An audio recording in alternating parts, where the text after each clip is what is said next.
ส่งกลิ่นหอมหวนหอ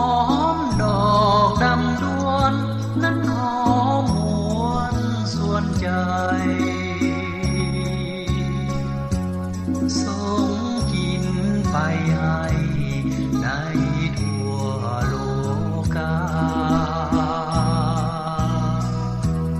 กลิ่นดอกบัวผานั้นเป็นสัญญาบอกให้ว่าเราเฮาได้ใส่ใยหรือสาเสียงดนตรีส่งเสียงใส่คอ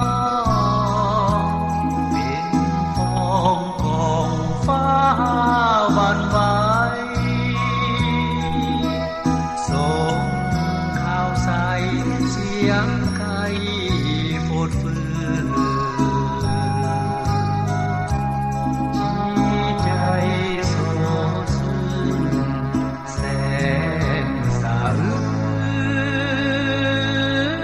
นดวงใจ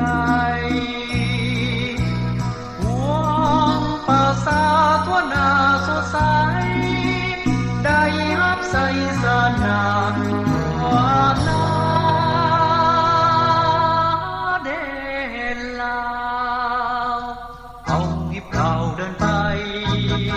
เพื่อญาติเอาใส่มาให้สาดลาวเพื่อก้าวเข้าสู่ความสุขทุกสิ่งเมืองมิ่งขวัญเฮามีได้มีแต่ความสุขสันต์ได้พากันสร้างทุกวัน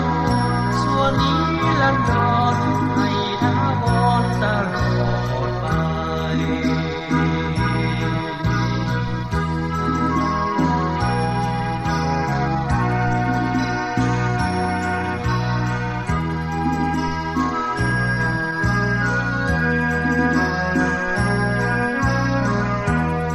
อนุรักษ์และเผยแพร่โดยเพียงเพลงเสียง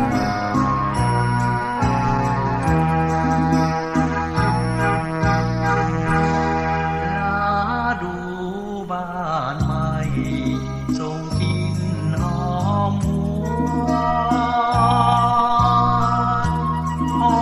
มดอกดำดวนนั้นหอมหวนส่วนใจส่งกลิ่นไปให้ในทั่ว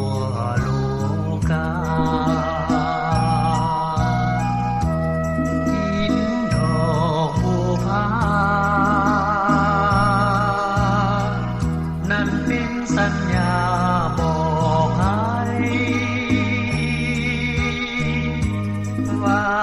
เราเฮาได้ใส่ใย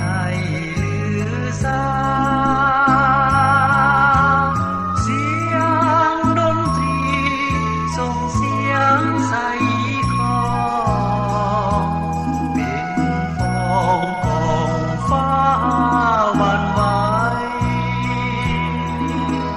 ส่งข่าวใส่เสียงไก่โฟดฟืนที่ใจโศกซึ้งแสนสะอื้นดวงใจหว